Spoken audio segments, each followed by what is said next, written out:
నది గోస్త నది నిత్య పుష్కరిణి గోస్తని నది ప్రవహిస్తోంది. ఆ గోస్తని నదికి ప్రతిరోజు మధ్యాహ్నం 12 గంటలకు ముక్కోటి దేవతలు కూడా ఆ నదిలో మునిగి స్నానం చేస్తారని చెప్పి పూర్వం నుంచి కూడా మనకి గోస్తని మహత్యం వాయుపురాణంలో గోస్తని మహత్యంలో చెప్పబడింది. అది గోదావరి కన్నా పురాతనమైనటువంటి నది గోస్తని నది. ఆవు స్తనముల నుండి పాలు నదిగా మారిన నది గోస్తని నది. అది ఆ నది పవిత్రత.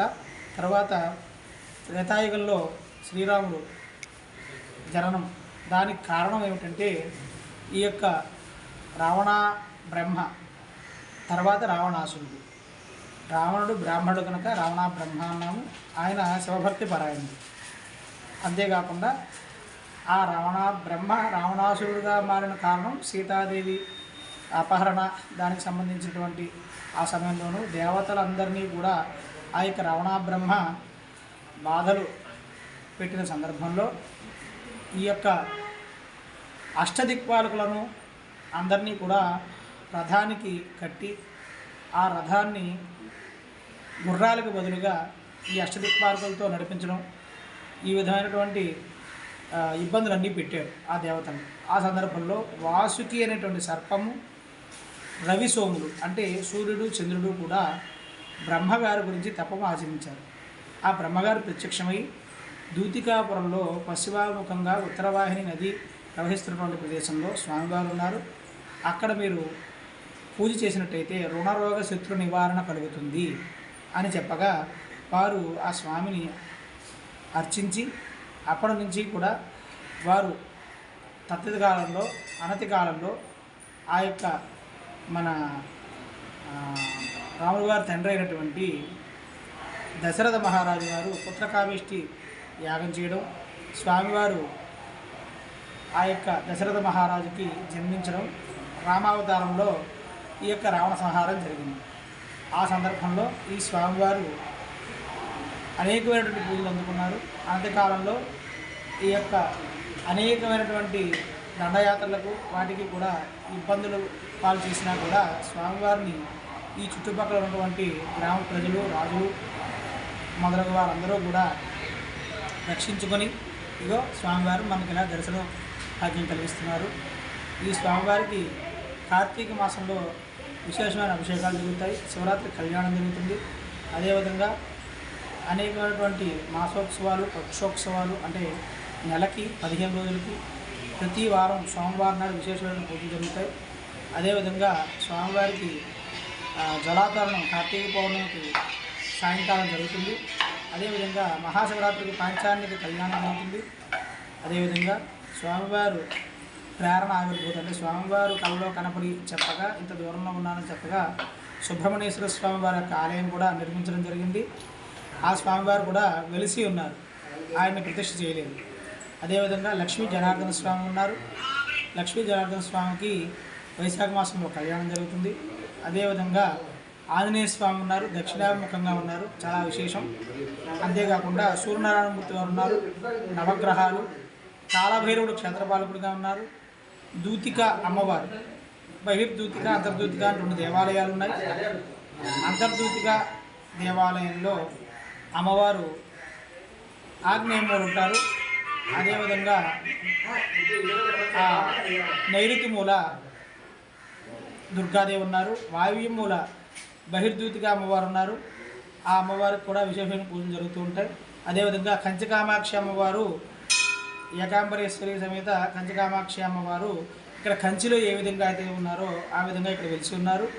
కంచి కామకోటి పీఠాధిపతులు వారు నడిచే దేవుడు ఉంటారు, వారు ఇక్కడికి రావడం జరిగింది.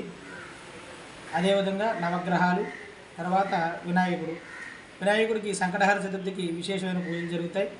అదేవిధంగా వసంత నవరాత్రుల్లో దుర్గా అమ్మవారికి పూజా కార్యక్రమాలు నిర్వహించబడతాయి.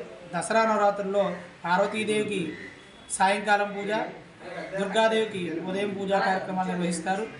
అదేవిధంగా కార్తీక మాసం 4 రోజులు కూడా స్వామివారికి నిత్యాభిషేకం 1100 రూపాయలు దేవస్థానం వారు రుసుము తీసుకుని నెలంతా అభిషేకము, అది కాకుండా ఆ కార్తీక మాసంలో నెలంతా అభిషేకం చేసుకున్న వారి పేర్ల మీదుగా మాస శివరాత్రికి, కార్తీక మాస శివరాత్రి రోజు ఏకాదశి రుద్రాభిషేకము మరియు లక్ష బిల్వార్చన కార్యక్రమం నిర్వహించబడుతుంది.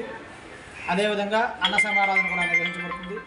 శివరాత్రికి కూడా పాంచానిక కళ్యాణాల్లో భాగంగా 2 రోజులు అన్న సమారాధన నిర్వహిస్తారు.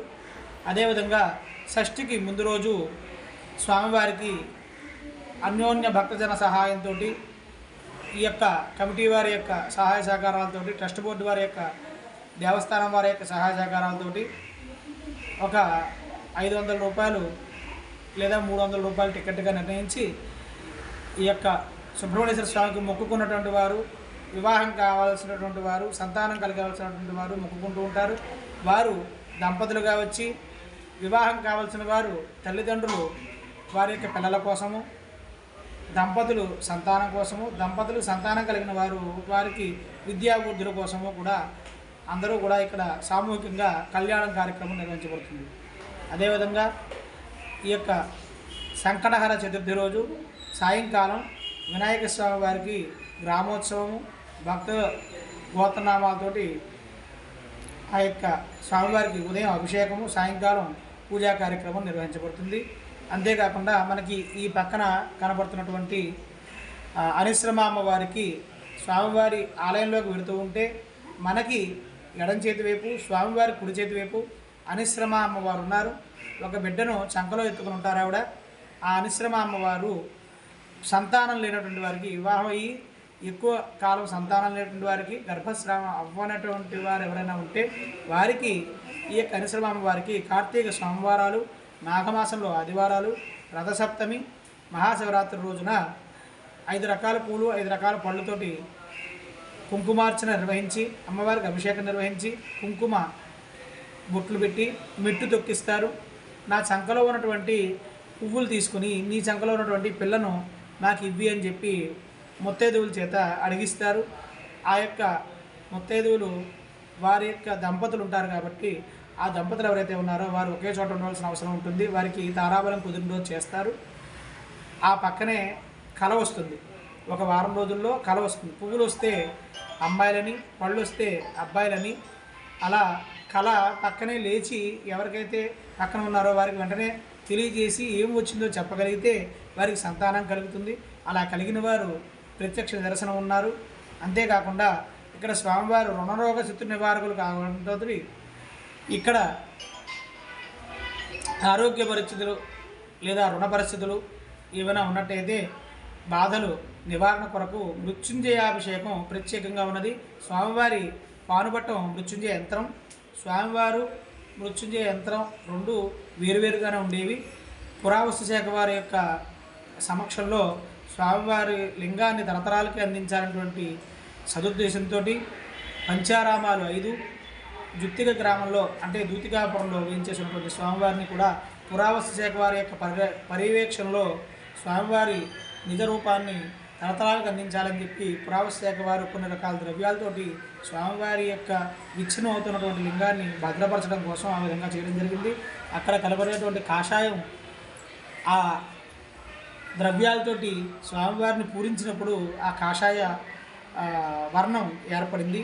అంతేకాకుండా స్వామివారు కూడా మన భీమవరం పాలకొల్లులో లాగానే స్వామివారు రోజు పౌర్ణమి ముందు కళగాను, అమావాస్య వస్తుంటే కొంచెం కళ తగ్గుతుంది. అంటే కళ తగ్గడం అని కాదు, పౌర్ణమికి బాగా మంచి నిండుగా కనపడము, అమావాస్యకి కొంచెం తక్కువ వర్ణంతో కనపడడం జరుగుతుంటుంది. వైశాఖ మాసంలో ఒకరోజు స్వామివారిపై పశ్చిమాముఖంగా ఉన్న స్వామివారి పైన సూర్యకిరణాలు సాక్షాత్తు సూర్య పరమాగండు ఆ యొక్క పార్వటం మీద, శివలింగం మీద ప్రదోష కాలంలో సాయంకాలం సమయంలో స్వామివారు కిరణాలు డైరెక్ట్గా అంటే నేరుగా స్వామివారిపై పడతాయి.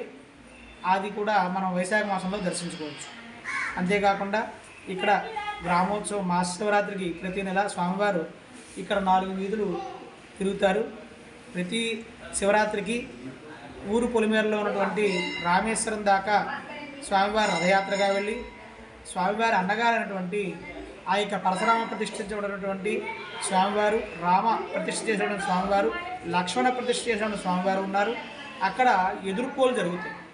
అక్కడ సంబరంగా మందుగుండు సామాను కాల్చడం, ఎదురు సన్నాహాలు, ఒకరికొకరు బట్టలు పెట్టడం జరుగుతుంది. సత్యరాజు వంశస్థులు ఇక్కడ వంశపారంపర్యంగా ధర్మకర్తలుగా ఉన్నారు. వారు ఫౌండర్ ట్రస్టీలుగా ఉన్నారు. ఆ యొక్క సత్యరాజు వారి యొక్క ఆధ్వర్యంలో ఇక్కడ వారి సంతానంలో ఎవరో ఒకరు ఇక్కడ పీటల మీద కూర్చొని కళ్యాణం చేయడం జరుగుతుంది. అంతేకాకుండా వీరభద్ర సంబరం కూడా జరుగుతుంది ఆ శివరాత్రి 5 రోజుల్లోనూ. అంతేకాకుండా ఇక్కడ భద్రకాళి వీరభద్ర స్వామి వారికి, పార్వతీ పరమేశ్వరులకి ఒకే వేదిక పైన కళ్యాణం నిర్వహించడం జరుగుతుంది. ఇది విశిష్టత. భక్తులందరూ గమనించి ఈ యొక్క గ్రామానికి రావడానికి తణుకు నుంచి 15 కిలోమీటర్లు, అత్తిల్ నుంచి 9 కిలోమీటర్లు, భీమవరం నుంచి 30 కిలోమీటర్లు, తాడేపల్లిగూడెం నుంచి 27 కిలోమీటర్ల దూరంలోను, మార్టేరు మరియు పెనుగొండ నుంచి 9 కిలోమీటర్ల దూరంలోను జుత్తిక గ్రామం ఉంది. తణుకు నుంచి, భీమవరం నుంచి, తాడేపల్లిగూడెం నుంచి ఆ యొక్క రైల్లో రావచ్చు. బస్సు సౌకర్యం 2 కిలోమీటర్ల దూరంలో ఉంది. భక్తులందరూ గమనించి ఈ యొక్క స్వామివారిని దర్శించి రుణరోగ శత్రు నివారణకు మీరు స్వామివారిని సేవించి తరిస్తారని కోరుకుంటూ మంగళం మహత్తు శ్రీ శ్రీ గవాం సంరక్షణమస్తు. భారతదేశే హైందవ సాంప్రదాయాభివృద్ధిరస్తు.